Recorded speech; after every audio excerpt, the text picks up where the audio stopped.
Día a día el fútbol y el deporte en general se profesionaliza más y más. ¿Cuál es el rol que cumple un abogado especialista en derecho deportivo? ¿Cómo es la función en torno a este mundo ahora plagado también de representación de deportistas, de la representación de los clubes, de la representación de imagen y mucho más en un mundo del deporte que cada vez busca ser más una industria del entretenimiento también? Estamos en estos momentos con el abogado especialista en derecho deportivo Santiago Zambrano de Conlegal Sports and Entertainment. Más de 10 años ya en tu rol de abogado en la profesión, más de 7 años dedicado específicamente al deporte. Santiago, bienvenido. Y vamos a conversar un poco de esto, ¿no? ¿Cómo ha ido evolucionando y cuál es ese rol que viene teniendo ya el abogado especialista en derecho deportivo? Bueno, Gaby, muchísimas gracias por estar acá. Esta es tu casa, lo sabes. Y bueno, pues la realidad es que esto ha ido evolucionando de a poco. Yo cuando vine acá en diciembre del 2018, pues no había esta plataforma para poder ejercer como abogado de derecho deportivo. Y lo que empezamos hablando, ¿no? Es que normalmente lo que se hacía era tener una competencia con abogados que se dedicaban más a la parte civil, penal, constitucional, incluso laboral, em, antes de poder llegar a tener esa oportunidad como abogado de derecho deportivo. Y la fui ganando de a poco, me acuerdo con casos, trabajé con una federación de cheerleader, trabajé con la federación de badminton, con casos de derechos de formación muy pequeños, y que bueno, pues como todo en la vida, pues uno tiene que empezar paso a paso. Así es. Y justo es muy oportuna esta entrevista, ¿no? En momentos en los que hemos visto constantemente problemas en torno a clubes en cuanto a elegir a sus dirigentes, elecciones no reconocidas, acudir al Ministerio del Deporte, caso Emelec, caso Barcelona, donde aparece la figura del abogado especialista en derecho deportivo para poder quizás intermediar. Cuéntanos también por qué llegamos a veces a esos problemas, ¿no? A ese entorno. Bueno, una de las cosas que yo he podido identificar en este tiempo haciendo derecho deportivo es la situación de que los clubes normalmente eran administrados por grupos familiares y ese grupo familiar ya tenía un abogado de planta dentro de sus empresas. Entonces, lo que hacían era normalmente acudir a este abogado que ya lo tenían para que maneje ciertos casos.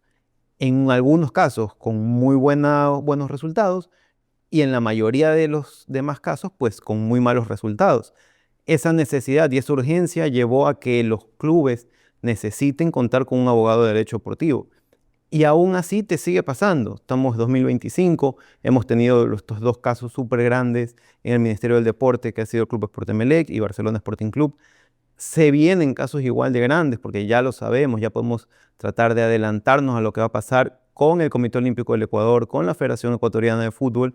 Entonces, sí hay una, de cierto grado, urgencia en que los clubes vayan incluyendo abogados especializados en derecho deportivo para poder solventar pues todas sus Y inquietudes. esto puede deberse también a estatutos de clubes que en su momento, tiempo atrás, quizás dejaron muchos vacíos legales, que no están bien redactados, también podría ser, y que hay que reformular.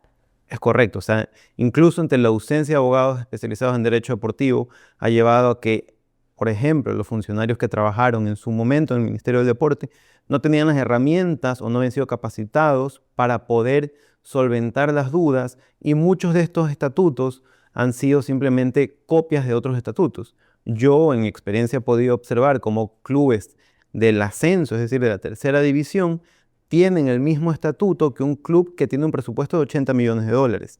Esto se da porque en muchas de las ocasiones las instituciones públicas, por ejemplo el Ministerio del Deporte o una federación de derecho privado como es la Federación Ecuatoriana de Fútbol, tratan de tener un mayor control al decir, ¿sabes qué? El mismo estatuto para todos, y no debe ser ese el caso. No debería ser así porque cada club tiene su realidad y es difícil después cumplir con las exigencias que pudiese tener un club mucho mayor que tal vez uno pequeño, ¿no? Y justamente hablar de esas exigencias.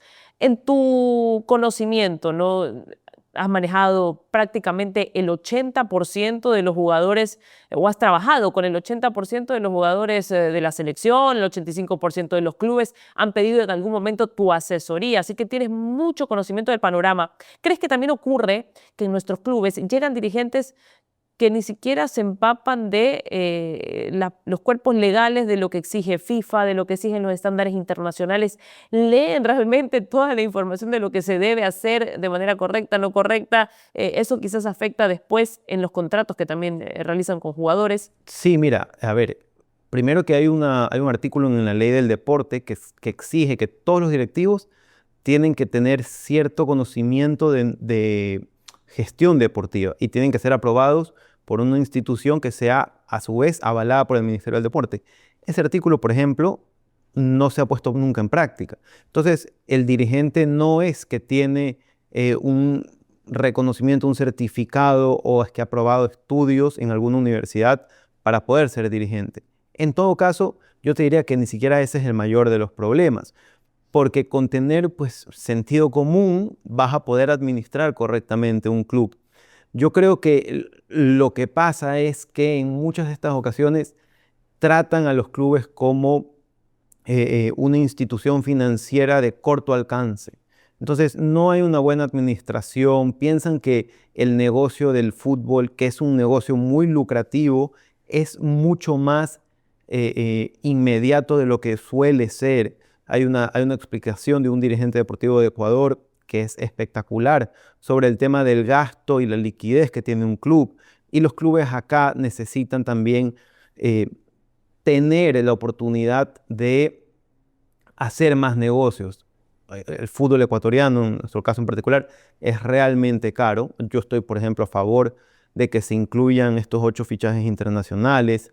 Hay que aprender a negociar mejor, hay que abrir más las fronteras de los propios clubes a nuevos agentes para que esto pueda permitir pues, un ciclo de renovación dentro del fútbol ecuatoriano y también pues, en su momento en el deporte de Ecuador. ¿Por qué estás a favor del fichaje de los 8 internacionales? Algunos hablan de que eso, sobre todo recuerdo Carlos Tenorio, que dirige a la AFE, la Asociación de Futbolistas Ecuatorianos, manifestaba su descontento con esto porque quitaba, en palabras del plazas de trabajo para el futbolista ecuatoriano. ¿Es así?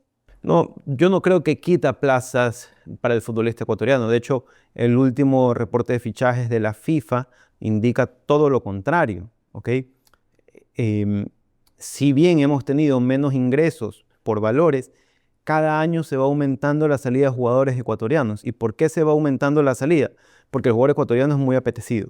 Entonces, no es que porque vamos a tener ahora 25 jugadores extranjeros, significa que por más que se los pueda fichar, no significa que el club lo vaya a fichar y no significa que el jugador vaya a utilizar ese cupo. Entonces, por ese lado yo quiero, dentro de mi criterio, pues dividirlo. Y yo estoy a favor porque el fútbol ecuatoriano se ha encarecido muchísimo en los últimos años. Entonces, ha pasado que, por ejemplo, tú quieres negociar, porque lo he tenido en la experiencia, por un jugador de un club que nunca ha vendido y te piden un monto de $1 millón, lo cual es inaudito porque al final del día, si yo nunca he vendido nada, cuando quiero salir al mercado con un producto nuevo, lo que trato de hacer es enganchar al posible comprador. ¿Y cómo lo voy a enganchar? Pues con un buen producto, con a lo mejor precios competitivos. Entonces, si yo voy a salir a vender un jugador ecuatoriano porque ha tenido 10 goles en en la última temporada por $1 millón, no lo voy a conseguir porque a lo mejor por un cuarto de ese precio, es decir, $250.000, me puedo traer un jugador de otra nacionalidad que puede tener esos números. Claro. Santiago, tú constantemente trabajas con agencias o con representantes también de jugadores. ¿Cómo pasa a ser ahí tu rol en cuanto a la parte de la transferencia, por ejemplo? Hablas ahora de los números, los negocios. Eso quizás lo maneja más el agente. ¿En qué momento también ya entra tus servicios? Porque has trabajado con muchísimos jugadores ecuatorianos, muchos que militan en el exterior, en la MLS, en Europa, en nuestro fútbol local también. Y justamente, ¿dónde va la prioridad? Blindar al jugador, blindar al club, blindar al representante. Bueno, ahí va a tener que ver con quién me contrata. En este caso, si estamos hablando de lo que más me ha pasado, que es que me contrata el agente. La gente lo que está buscando es realizar una operación. Entonces, si me contrata el agente, lo que tenemos que hacer es tratar de proteger la comisión del agente para recibirla, y ahí tienes muchas consideraciones, porque la gente normalmente lo que trata de hacer es acordar su comisión, acordar los años de contrato del jugador y acordar los valores que va a percibir el jugador, sea por valores fijos más primas o premios, posibles cláusulas de rescisión o renovación. Hasta ahí llega el alcance del agente. Entonces, a mí me toca todo el tema que sigue detrás, el tema impositivo, los impuestos que se van a pagar. Si es que yo me voy a X liga, ¿cuánto se paga de impuestos en ese lugar? ¿Cuánto le va a llegar neto al jugador? ¿Qué pasa si yo tengo una cláusula de rescisión o una cláusula de penalidad? ¿Cómo se va a pagar en el sentido de qué moneda se va a utilizar? Entonces, son muchas las situaciones que uno como abogado tiene que revisar. Te puedo decir que en varios fichajes me he quedado el día entero a disposición de la gente y del nuevo club. Y es muy bonito pues poder tener la oportunidad de sentarse con el abogado de un club enorme, con mucho prestigio internacional. Por ejemplo, algunos. No sé, el Brighton, cuando nosotros estuvimos en esa operación famosa del club Brighton que fichó a nuestro jugador ecuatoriano. Entonces, en esa situación, pues era muy interesante también entender la cultura, qué es lo que buscan, porque vuelvo al tema que hablábamos hace un momento, ¿no? Los valores. Para ellos igual, pagar 8 millones de dólares por un jugador ecuatoriano es una apuesta arriesgada que obviamente en este caso dio grandes frutos. Habrá otras en las que no darán los frutos que esperan, pero sin lugar a dudas, pues es la verdad muy gratificante. ¿Qué pasa cuando un jugador individualmente pide tus servicios? Quiere, vamos a decirlo así en palabras rápidas, quiere demandar un club. Y tú también has trabajado ya con ese club y tienes cierta relación con ese club. ¿Cómo te vuelves juez y parte? ¿Cómo tomas partida por uno o por otro según también cómo se da el caso, ¿no? Sí, mira, la verdad que esa es una muy buena pregunta porque el conflicto de intereses en esta industria es muy grande. Hablábamos hace un momento de agentes. Yo me dedico netamente a ser abogado de derecho deportivo y el agente me contrata por mis conocimientos y por esa lealtad, porque el abogado de derecho deportivo en ciertas ocasiones trata de emigrar porque el negocio de la gente puede ser un poco más lucrativo que el del abogado. Entonces el abogado puede sentirse tentado de decir, oye, yo tengo el conocimiento, tengo el contacto, yo lo represento, que ha pasado muchas veces. En tu pregunta en particular, nosotros en Conlegal Sports tenemos un manual de protocolo sobre conflicto de intereses muy delimitado, ¿ok?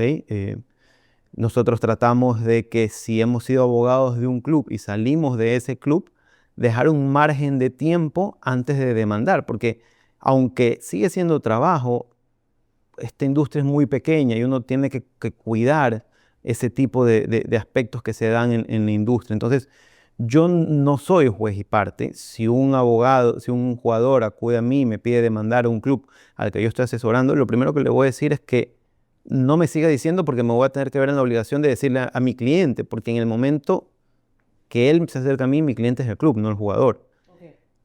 Y viceversa, también me ha pasado que un jugador me ha llamado, me contacta, me dice demanda a X club, presento, por ejemplo, una intimación de pago y el club me llama y me dice, oye, pero si yo te quería contratar.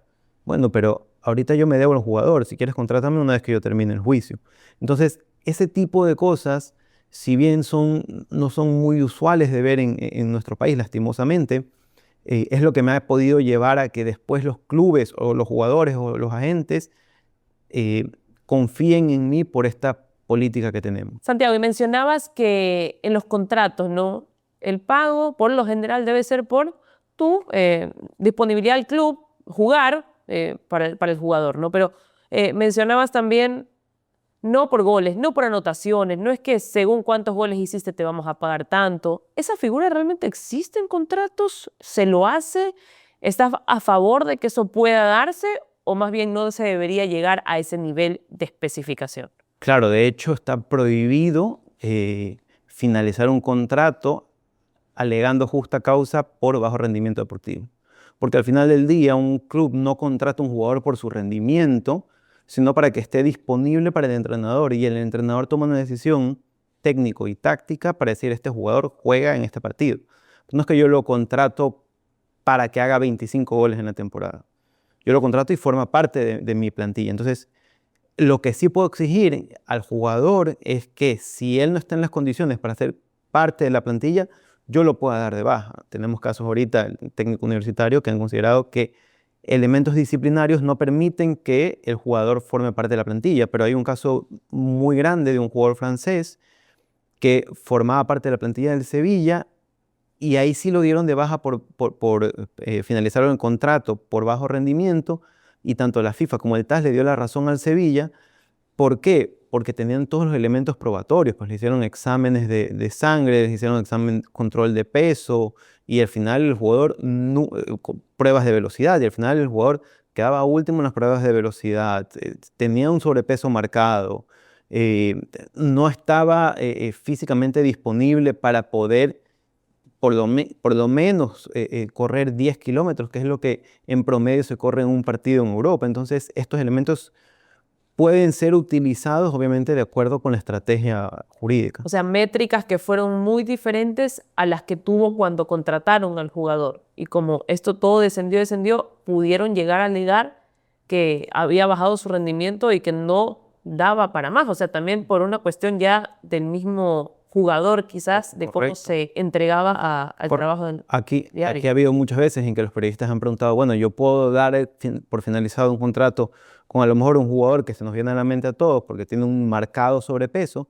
pero no lo hacen porque pues consideran que igual va a cumplir con lo que se espera de él, ¿no? Que a lo mejor meta 8 goles por temporada. Entonces, hay ciertos entrenadores que no quieren un jugador de esas condiciones porque necesitan que marque la salida del balón, y habrá otros que dirán, mira, yo voy a jugar el pelotazo y yo lo que necesito es que esté Chovy. Así es.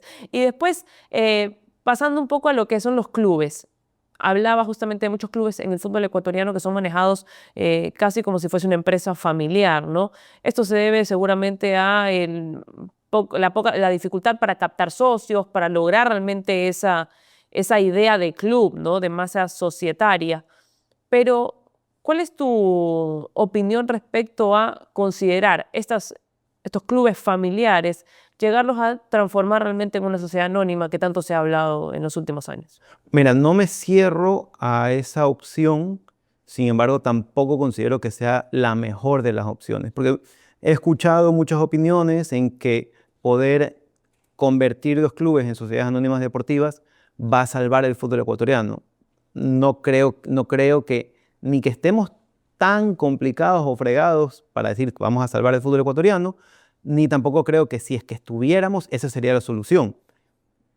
En mi opinión, si tú quieres salvar el fútbol ecuatoriano, que repito, no es que es de salvar, pero si tú quieres hacerlo más dinámico y tener mejor flujo económico, los clubes tienen que aprender a negociar y vender. Hay una gran deficiencia en las formas en las que puede vender un club en Ecuador.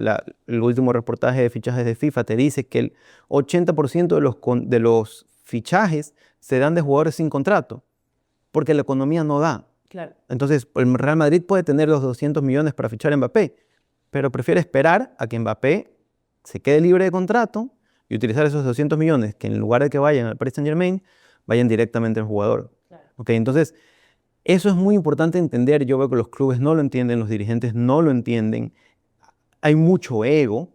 Entonces, no, yo no le voy a vender si no paga lo que yo pido. Hay muchas cláusulas de reventa que son muy viables, ¿ok? Independiente del Valle, con el 30% de Moisés Caicedo, hizo el triple de lo que hizo con el 70%. Claro. Entonces, si tú comienzas a ver ese tipo de situaciones, es posible que reservándote un 30% puedas hacer 3 veces más el valor de que si vendes a un jugador por el total de su contrato. Claro.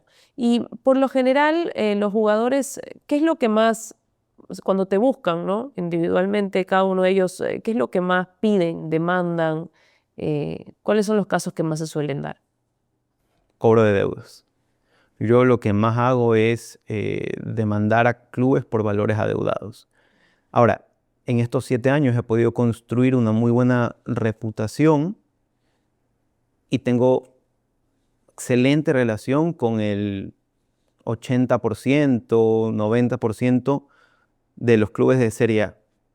Entonces, para mí es muy fácil acercarme a un club y decirle, mira, tú le debes X cantidad, no lo hagamos más largo, no peleemos y lleguemos a un acuerdo. Hay que recordar que el derecho deportivo, que como comenzamos hablando en esta conversación, empezó en 1990. Entonces, tenemos 35 años. Entonces, no es que existe, pues no es que es el derecho laboral que tiene 100 años dentro de la industria legal, sino que es un derecho que todavía es susceptible de muchos cambios. Sí. Y está amparado, tan como la figura del TAS, que es el Tribunal de Arbitraje del Deporte, en incluir herramientas de arbitraje y de mediación. Entonces una de mis funciones como abogado es hacer entender al club que puede cancelar una deuda en un plazo marcado y que el jugador también puede tener la paciencia para decir, ok, voy a esperar para poder llegar a un acuerdo de pago. Y en la actualidad tengo 25 acuerdos de pago registrados en la Federación Ecuatoriana de Fútbol en el que paso a paso se van pagando para jugadores como para entrenadores. Uno de los casos más sonados en los últimos 10 años seguramente es el de Byron Castillo, ¿no? Y la resta de -3 puntos que afectó a la selección ecuatoriana de fútbol en estas eliminatorias. Para ti, ¿cuál es tu percepción de este caso? Porque ahí es donde vemos que funcionó la parte del derecho deportivo, se impone lo que decía el TAS también, pero a la par estaba el derecho general, derecho humano probablemente, ¿no? Con el registro civil de nuestro país diciendo que Byron Castillo era ecuatoriano. Bueno, se impone porque la sanción es a la Federación Ecuatoriana de Fútbol y la CONMEBOL, que es la que organiza la clasificación al siguiente mundial, que está, bueno, a la vuelta de la esquina, es la que le impone la sanción a la Federación y la Federación, a su vez, pues la coge y recibe esa sanción. Pero, por ejemplo, no se impone la decisión de la nacionalidad, porque para el TAS el jugador no es ecuatoriano, pero hemos visto que el jugador está registrado como ecuatoriano, ha jugado los partidos de la Libertadores como ecuatoriano, ha jugado Liga Pro. Entonces, no ha habido una situación en la que tampoco digas, oye, el TAS se ha metido. Sí hubo cierta intromisión, sí hay esta situación de que, porque no es anormal dentro de los que nosotros litigamos en el TAS, ver que el TAS se meta, incluso hasta en derechos humanos, como es el caso de Caster Semenya, como es el caso ahora de Iman Khalif, la boxeadora que decían que era... que tenía hormona X. Correcto. Entonces, este tipo de situaciones son muy comunes dentro del TAS, que suele intervenir en el derecho nacional, impone sanciones en el espectro deportivo y hay como esa bifurcación de situación. Claro, y de hecho eso me lleva a pensar que de todas maneras, ante los 35 años que tiene el derecho deportivo más o menos, todavía se sigue trabajando sobre jurisprudencia, sobre casos que ya han ido ocurriendo y en base a eso ir evaluando. Es decir, no hay todavía como la letra muerta, ¿no? O sea, mucho se va evaluando según el caso. Correcto, de hecho el último caso que tenemos fue el de Lassana Diarra, el exjugador del Real Madrid, porque la disposición del artículo 17 del reglamento del Estatuto de Transferencia de Jugadores de la FIFA establecía que si un jugador finaliza su contrato sin justa causa, le correspondería pagar al nuevo club el valor de indemnización del club saliente. Entonces, esto ha cambiado porque el jugador tenía 10 meses parado sin conseguir club, porque ningún club lo quería fichar por el riesgo de asumir el pago. Más o menos como el caso que ha pasado de Barcelona, Friduszewski y San Lorenzo, ¿no? Friduszewski salió alegando que le debían ciertos valores, fichó por San Lorenzo y Barcelona le dijo a San Lorenzo, te voy a demandar. Claro. Claro, y eso, y creo que ahí también pasa a ser un poco que hay cierto, se avivan, ¿no? Muchos de los abogados también de los clubes, de dónde podemos sacar y darnos cuenta que aquí podemos sacar algo, ¿no? También en cuanto a demandas. Correcto, entonces con esta situación lo que pasó fue que el artículo 17, al comienzo, que es con el caso Jan-Marc Bosman, que es el que da lugar al derecho deportivo, es lo que te establece que, ¿sabes qué? Yo me puedo ir de un club si es que se finaliza mi contrato. Recordemos que antes estaba la figura del pase. No sé si te acuerdas que antes decían, oye, necesito el pase del jugador. Bueno, eso ya no existe. Existen los jugadores con contrato y sin contrato. Si tengo contrato, puedo pagar para finalizar el contrato y llevarme ese jugador. Si no tiene contrato, el jugador es libre de fichar por el equipo que él quiera. Entonces, todas estas situaciones se van regulando conforme va pasando el tiempo. Y efectivamente, pues no, tenemos los casos de la Sana de Ra que recién se dio en octubre del 2024 y lo que nos viene por delante. Liga Pro, hoy por hoy pasándolo a nuestro fútbol, Liga Pro maneja todo el tema de disciplinario de los jugadores, Serie A y Serie B. Serie A y Serie B, de el fair play financiero en cuanto a regular esa parte. ¿No? Hablo de las regulaciones. Integridad. Integridad, federación, por dopaje, Liga Pro también. O sea, claro. Dopaje lo maneja con la UNADE, que es la Unidad Nacional Antidopaje del Ecuador, que es un órgano independiente que se encarga de los asuntos de dopaje de todas las disciplinas deportivas. Sí. Ya. Y después, federación, en cambio, ¿cuál es su vínculo o qué todavía regula en materia de reglamentos hacia Serie A, Serie B? A ver, todavía maneja el tema de la Comisión de Arbitraje y la Federación Ecuatoriana de Fútbol, los cupos de ascenso y de descenso que estuvieron tan hablados el año pasado, los cupos para participar en copas internacionales como Libertadores o Sudamericana, y finalmente, por disposición de FIFA, cada federación debe tener una cámara independiente para la resolución de disputas de carácter laboral. Es decir, si a un jugador no le pagan, este jugador debe acudir ante la Cámara de Mediación y Resolución de Disputas de la Federación Ecuatoriana de Fútbol para presentar una demanda por valores adeudados y eso te permite, dependiendo, darte una habilitación provisional, como el caso de Anthony Cherey, que salió del Nacional con una habilitación provisional hacia el Macará. Hacia el Macará. Y cuando hablábamos de la comisión disciplinaria que pertenece a Liga Pro, por ejemplo, este caso de Libertad, donde aparentemente jugadores habrían amañado partido, ¿no? Y eso fue tratado por disciplinaria de Liga Pro. Por disciplinaria y por la Comisión de Ética de Liga Pro, que tiene que ver con los asuntos de integridad, que también tiene uno la Federación Ecuatoriana de Fútbol, pero para los torneos que organiza la Federación Ecuatoriana de Fútbol. Entonces, en este caso, ante el amaño de partidos, en esa situación del Club Libertad, se tomó una decisión de suspender al jugador por 2 años. ¿Okay? Yo sé que en la actualidad eso está en el TAS, se está apelando a esa decisión porque es susceptible de apelación. Igual ya van a transcurrir los 2 años a finales de este 2025 y el jugador podrá retomar. Ahora, ¿qué es lo que pasa? Que se puede entender que el jugador siente que ese club le dio por finalizado su contrato y lo que va a querer es reclamar el valor del contrato o el valor residual del contrato a Libertad. Claro, claro, probablemente va a querer pues recibir los valores que, si es que el TAS le resulta favorable hacia el jugador. Pasando a otro tema, y ya para ir cerrando un poco también esta entrevista, me ocurre mucho que se me acercan padres de niños que están, o de adolescentes que están pues jugando en ciertos clubes, el tío, el primo, y dicen, tengo a mi sobrino, juega muy bien, quiero ver cómo alguien lo encuentra, lo representa. A ver, en Ecuador, por legislación laboral, un chico de 15 años puede firmar un contrato laboral, obviamente con la comparecencia de los padres. Tenemos el caso de Kendry Páez. Kendry Páez a los 15 años firmó un contrato laboral con Independiente del Valle. Tienen que comparecer los padres y no puede ser más o no puede durar más de 3 años. ¿Ok? Eso por un lado. Ahora, si yo lo que estoy buscando es que ese chico tenga un representante o un agente de jugadores, ese agente tiene que estar habilitado por FIFA, o sea, tiene que haber obtenido la licencia FIFA y a su vez tiene que haber obtenido de la misma FIFA la habilitación para representar jugadores menores de edad. Entonces, solo bajo esas modalidades se puede dar la figura de que un menor de edad pueda tener un contrato de representación con un agente y que ese agente pues lo vaya guiando por su carrera. Ahora, eso es lo que más pasa, Gaby. Creo que a mí también el asunto de que nunca falta alguien que, es que no, es que mi hijo entrenaba con Kendrick y le ganaba. Y yo le tengo que decir, mira, si le ganaba, no sé por qué no se lo llevó el Madrid.